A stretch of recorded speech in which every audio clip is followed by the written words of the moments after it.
Prisoner of Zenda Chapter 1. I was eating breakfast in the dining room of my brother's house one sunny morning, thinking about what I would do that week, when my brother's wife Rose came into the room. "Rudolph, you're 29 years old," she said. "Are you ever going to do anything useful?" "Rose," I answered, putting down my egg-spoon, "why should I do anything? I have nearly enough money to do anything I want to. No one ever has quite enough money to do that, of course. And I enjoy an important position in society. My brother's Lord Burlesdon, and you are a countess. But you've done nothing except be lazy. It's true. I'm a member of the Rassendale family, and our family don't need to do things." This annoyed Rose, because her family were rich but less important than Rassendale. At this moment, my brother Lord Burlesdon, who we were happy to call simply Robert, came into the room. "Robert, I'm so happy you're back," cried Rose. "What's the matter, my dear?" Robert asked her. "She's angry because she thinks I don't do anything," I explained to my brother. At this point, I should explain that I had not been lazy all my life. I had studied hard and learned a lot when I was at a German school and German university. I spoke German as well as I spoke English, and I also knew how to speak French, Italian, and Spanish. I was good with a gun and a strong swordsman. I was also very good at riding horse. "It's not just your red hair that makes you different from your brother," said Rose. "He also realizes his position in society, has responsibility. You only see opportunities in yours. To a man like me, opportunities are responsibilities," I explained. "Good, because I have some news for you," said Rose. "Sir Jacob Borrodale tells me he'll offer you a real opportunity. He's going to be an ambassador in 6 months' time, and he says he's happy for you to work for him. I hope you'll take this job, Rudolph."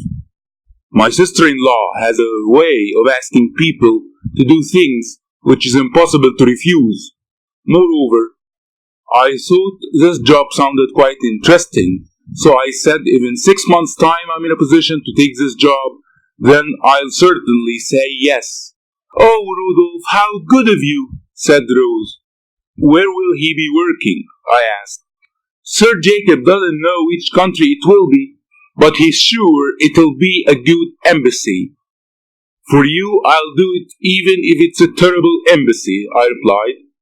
Now I had made my promise to Rose, but there were still 6 months to go before the job would start, and I began to think about what I could do in this time. I decided that I would visit Ruritania, a small country in the middle of Europe. My family have always had an interest in that country because in 1733 Countess Amelia Rassendale married a member of the Ruritanian royal family, the Elfbergs.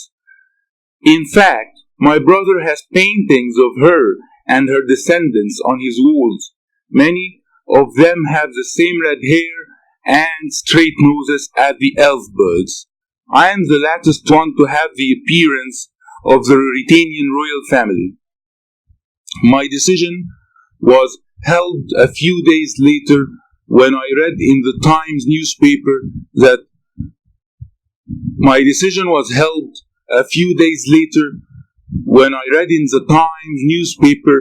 Rudolf V was to become King of Ruritania in the next 3 weeks, and that amazing celebrations were planned for this joyous occasion.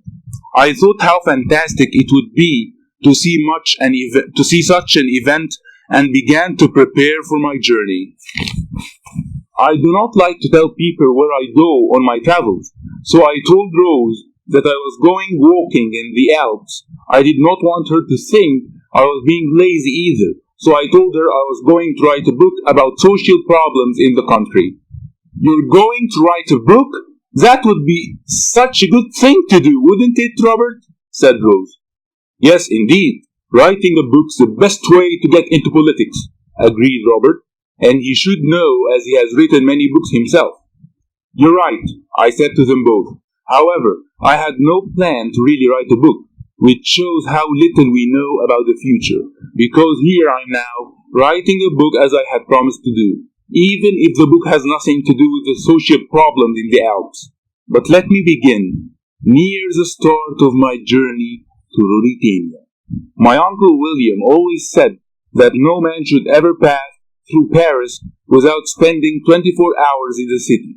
So I took his advice and booked a night at the Continental Hotel as soon as I had checked in. I called on some old friends that I knew in the French capital, George Featherly, who worked at the embassy, and Bertrand, who was now a famous journalist in the city.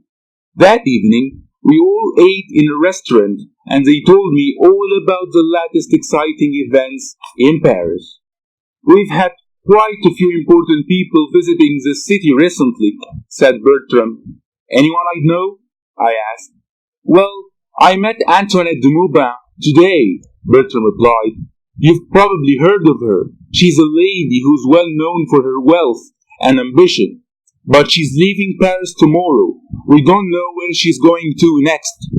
So why did she come to Paris? I asked. She was a guest of the Duke of Strelsau, said George. I met him at the embassy yesterday. He's the half-brother to the King of Ruritania. People say he was his father's favorite son. He's going back for the coronation, although I don't think he'll enjoy it very much, because he probably wishes he were the king. I don't think he likes being only a duke. I hear he's a clever man, though, said Bertram. He's extremely clever, I'd say, agreed George. The next day, George came with me to the station, and I bought a ticket to my next stop, Dresden. I did not tell him that I was going to Ruritania. If I had, the news would have gone immediately to Bertram, and then it would have been in all the newspapers within days. Just as I was about to get on the train, George suddenly smiled and walked away to talk to a beautiful, tall, and fashionably dressed woman of about 30 who was standing at the ticket office with two younger women. I thought these must be her servants. You have an important person to travel with, George told me when he returned a few minutes later. That's Antoinette de Maubin, and she's also going to Dresden. Paris was soon behind me. It was a long and boring journey, and I wondered if I would see Antoinette de Maubin in the dining car when I ate in the train that evening, or perhaps at breakfast the next morning. However, I did not see the lady again until the following day, when both she and I got on the next train from Dresden to Ruritania. She was further up the train, however, and did not see me. A few hours later, the train arrived at the Ruritanian border, where we stopped, so the guards could check our passports. I was surprised when the guards stared at me and my passport for some time before letting me into the country. Once in Ruritania, I bought a newspaper and read that the king's coronation was to be in 2 days' time, which was much earlier than I had thought. The newspaper described the excitement in the country, and in particular the capital city, Strelsau, where it said all the hotels were full with people who wanted to see the event. On reading this, I decided it would be best to stop at Zenda, a small town 80 kilometers from the capital and about 10 kilometers from the border.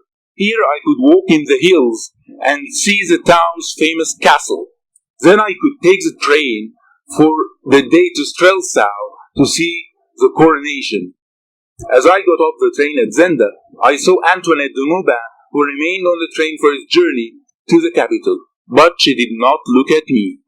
I was welcomed at the inn in Zenda by an old woman who ran it with her two daughters. She said she was not very interested in what happened in the capital, but she loved the Duke of Strelsau, who she called Duke Michael. He was the man who was responsible for the land around Zenda and its castle.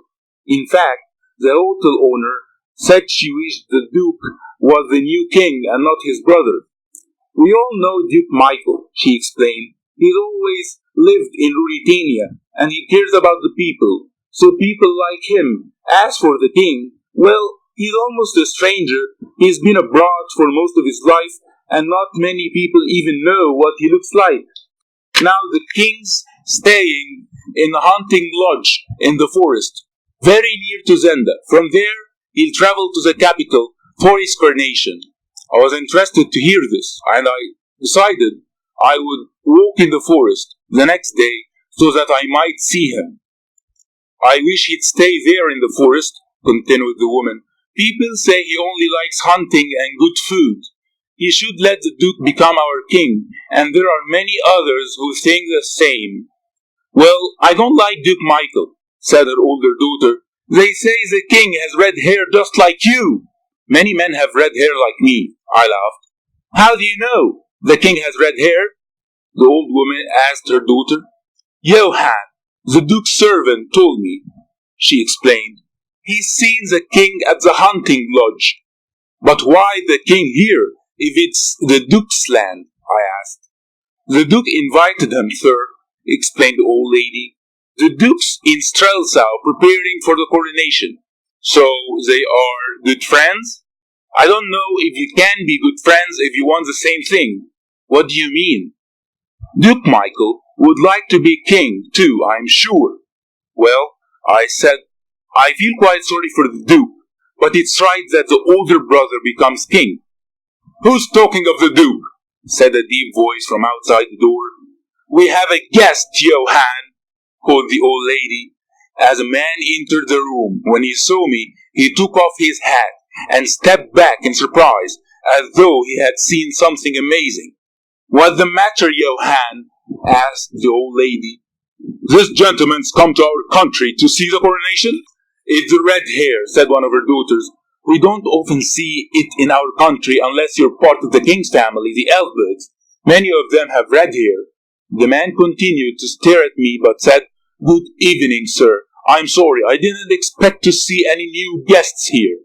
Don't worry, I said. It's late, and time I went to bed.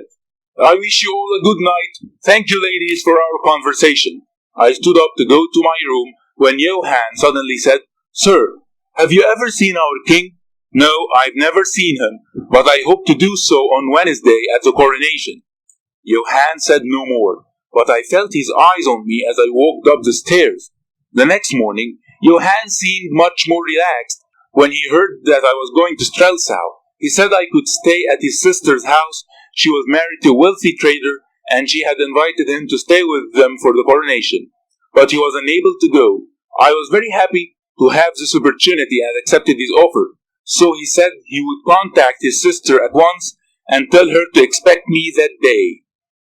I decided, however, that I still wanted to see the forest where the king was staying. So first I planned to walk for 16 kilometers through the forest to the next station along the line where I could catch a train to the capital.